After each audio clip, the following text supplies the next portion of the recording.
భలే భలే ఎంత చక్కగా వివరించారు. వేమన గారు, మీరు మా కోసం ఒక పద్యాన్ని వివరిస్తారా?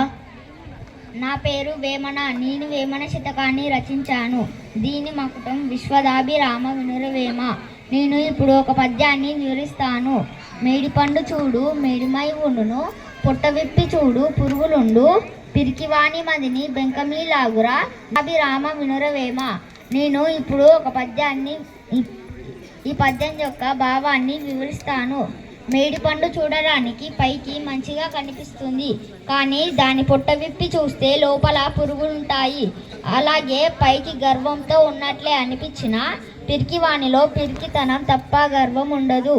ఆహా, ఎంత అద్భుతంగా చెప్పారు మీరు ఈ పద్యాన్ని. బద్దెన గారు, మా అందరి కోసం పద్యాన్ని వివరిస్తారా? నా పేరు బద్దెన. నేను సుమతి శతకాన్ని రచించాను. దీని మకుటం సుమతి. ఇప్పుడు మీకు నేను ఒక పద్యాన్ని వివరిస్తాను.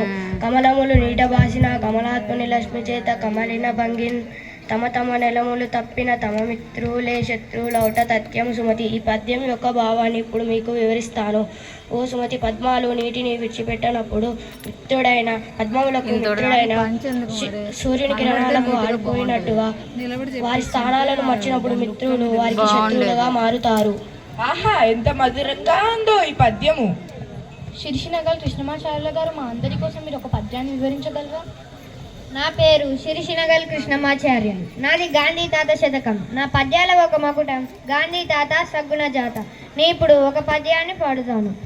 మానవుడే మాధవుండను జ్ఞానంబున ప్రజల సేవ సలుపు మదియే నీ మానవతలోని మాన్య స్థానంబునే గాంధీ తాత సగ్గుణ జాత. ఈ పద్యం ఒక భావాన్ని వివరిస్తాను. మనిషే భగవంతుడు అనే ఆలోచనతో ప్రజలకు సేవ చెయ్యు. అట్లా చేయడమే మానవత్వానికి ఉన్నత స్థానం అని గాంధీ తాత చెప్పాడు. గమనించు. ఆహా, ఎంత మధురంగా పాడారో. సురోజ్ బాలనరసింహాచారి గారు, మా అందరి కోసం ఒక పద్యాన్ని వివరించండి. నా పేరు సురోజ్ బాలనరసింహాచారి. నేను రచించిన శతకం భరతసింహ శతకం.